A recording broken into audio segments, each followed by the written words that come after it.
ازيكم عاملين ايه؟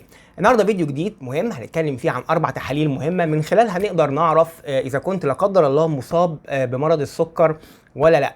لو اول مره تشوفني انا الدكتور بسام انور ودي قناتي، ما تنساش تشترك على القناه وتفعل جرس الاشعارات عشان توصلك الفيديوهات الجديده اول باول. وخلونا نبدا بالتحاليل المهمه اللي المفروض من خلالها هنعرف اذا كنت لا قدر الله مصاب بمرض السكر ولا لا. خلونا الاول نبدا باول تحليل، هو تحليل السكر العشوائي. بس عشان نبقى متفقين على حاجه، في كام معلومه بس لازم تعرفوها في الاول. مبدئيا كده ارقام التحاليل اللي انا بتكلم فيها دي بوحده القياس بتاعتها الملي جرام. بعض الدول، بعض الناس بتتابعني من دول من بره، بعض معامل التحاليل سواء في مصر او بره مصر بيستخدموا يونت تاني للقياس او بيستخدموا وحده تانيه للقياس. بتلاقوا الارقام بتاعتها بتبقى ارقام صغيره، يعني مثلا 1 7 8 9 10، بينما الارقام اللي انا بتكلم فيها 110 115. اليونت اللي انا بتكلم فيها او وحده القياس اللي انا بقيس بيها اللي هي الملي جرام. بره او معامل التانية بتستخدم او بتستخدم الملي مول. عشان تحول ارقامك، لو انت ملي مول، انا الفيديو ده هشرح فيه بالملي جرام. عشان تحول ارقامك من الملي مول للملي جرام هتضرب في 18. اي رقم عندك سواء 7.8 سواء 6 سواء 10، عايز تحول الارقام اللي انا بشرح بيها هتضرب في 18. ده رقم واحد. رقم اتنين، عشان نبقى متفقين ونبقى فاهمين طبيعه السكر في جسمنا ماشي ازاي قبل ما اشرح التحاليل، لازم تبقى عندك معلومه مهمه جدا. السكر بيبقى او بيعلى تركيزه في الدم على مدار ساعتين، ودول اهم ساعتين بالنسبه لي. بحدد من خلالهم حاجات كتير قوي. مجرد ما بتبدأ تاكل وفي خلال أول ساعة بيبدأ السكر يعلى تدريجيا في الدم. بمجرد مرور أول ساعة أو عند الدقيقة 60 من أول ساعة بيبقى المفروض السكر في أعلى تركيز ليه في الدم.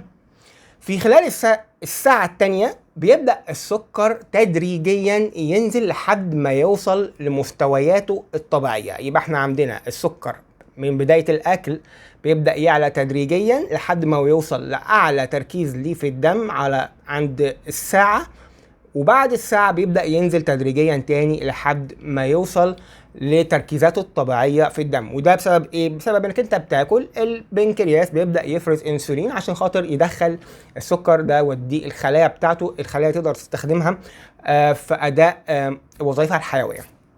طيب ايه هي بقى التحاليل اللي من خلالها بنقدر نعرف اذا كنا لا قدر الله مرضى سكر ولا لا؟ اول حاجه تحليل السكر العشوائي. تحليل السكر العشوائي ده بتروح في اي معمل او اي صيدليه تقول له انا عايز اقيس السكر، مش شرط تكون صايم.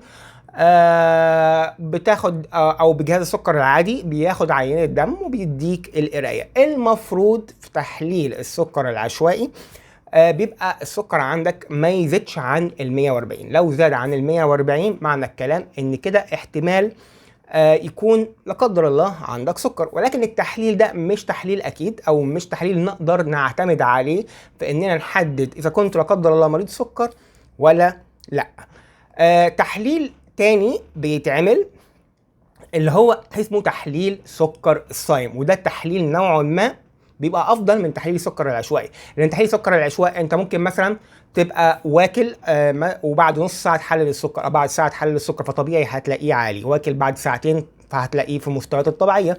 تحليل السكر الصايم ده بيتعمل بعد صيام من 8 ل 10 ساعات عن الاكل او عن اي حاجه بتحتوي على سكر. تشرب ميه عادي، لكن اي حاجه تحتوي على سكر زي شاي بسكر، لبن بسكر، او اي اكل، لا، نصوم عنه من 8 ل 10 ساعات. وبعد 8 ل 10 ساعات دول بناخد عينه دم بنفس الطريقه بتاعه تحليل السكر العشوائي. المفروض قرايتك الطبيعيه في تحليل السكر الصايم تبقى من 70 او من 75 لحد 115. من 75 لحد 110 او 115 كده انت في الحدود الطبيعيه، الدنيا عندك متظبطه تمام. من 115 لحد 140 كده انت دخلت في مرحله نبدا نقلق شويه. فوق ال 140 لحد ال 200 برضو هنبدأ نقلق شوية. من 200 فما أعلى لا، كده احنا المفروض نعمل المزيد من الفحوصات. طيب برضو ارجع واقول لك ان تحليل الصايم مش بيجزم او مش بيشخص اذا كنت انت لا قدر الله مريض سكر ولا لا، ان ممكن تبقى الموضوع عرضي او مش دقيق قوي. طيب ايه التحليل الدقيق قوي اللي بنقدر نعتمد عليه في تشخيص او معرفه اذا كنت لا قدر الله مريض سكر ولا لا. في تحليل اللي هو بيسميه الجلوكوز توليرانس تيست اللي هو GTT. التحليل ده بيعمل ايه؟ او هو بالعربي تحمل او اللي بنسميه تحليل السكر الصايم والفاطر. ده المتعارف عليه وده الاسهل بالنسبه لك، تحليل السكر الصايم والفاطر. طيب تحليل السكر الصايم والفاطر ده بيتعمل ازاي؟ تحليل السكر الصايم والفاطر بيجمع ما بين تحليل السكر الصايم لوحده وتحليل السكر العشوائي، ولكن بيتعمل بنظام معين عشان من خلاله نقدر نعرف اذا كان الجسم بيفرز انسولين بشكل طبيعي وبنخلي الجسم يتعامل مع السكر بشكل طبيعي والسكر بيرجع لمستوياته بشكل طبيعي ولا لا. طيب ازاي بيتعمل وايه ارقامه؟ بصوا يا جماعه، تحليل السكر اللي هو الصايم والفاطر هنصوم من 8 ل 10 ساعات زي تحليل السكر الصايم عادي خالص، وبنروح المعمل بياخد عينة دم وبيقيس. طبعا المفروض القرايات بتاعته بتبقى من 75 لحد 110 او 115، ما زاد عن ذلك من 115 ل 140 كده نبدأ نقلق. فوق ال 140 كده انت ممكن نقول انك انت عندك سكر، ولكن برضو هنستنى لحد ما نعمل التحليل الثاني اللي هو الفاطر. تحليل سكر الفاطر بيتعمل زي تحليل السكر العشوائي، ولكن بيفرق في حاجه بسيطه جدا. بعد ما بتعمل تحليل السكر الصايم في المعمل بيديك كوبايه ميه عليها متدوب فيها سكر بكميه معينه وبتشربها، ومجرد ما تشربها يبدا يحسب ساعتين اللي انا قلت عليهم في الاول. يبدا يحسب ساعتين، وبعد الساعتين دول بياخد عينه الدم الثانيه ويقيسها. المفروض التحليل بتاع الفاطر ما يزيدش عن ال 140. فوق ال 140 نبدأ نقول إذا كان أنت عندك سكر أو لا. ليه هنعمل التحليل ده بقى؟ عشان بمنتهى البساطة خلاص أنت أوكي صايم، هديك كمية سكر معينة، هشوف جسمك هيقدر يتعامل معاها في خلال الساعتين اللي احنا قلنا عليهم دول المهمين ولا لا. لو جسمك والبنكرياس ما رجعش السكر في الدم للمستوى الطبيعي في خلال ساعتين وفضل عالي، معنى الكلام انت عندك خلل في افراز الانسولين، او الانسولين اللي عندك مش مكفي كمية السكر اللي دخلت، وبالتالي في التحليل التاني بتاع الفاطر اللي هيتعمل بعد ساعتين هيديك قراية عالية. طيب ايه التحليل التالت اللي بنعمله عشان برضو بنقدر من خلالها نشخص اذا كنت لا قدر الله مريض سكر ولا لا؟ التحليل الثالث هو تحليل السكر التراكمي.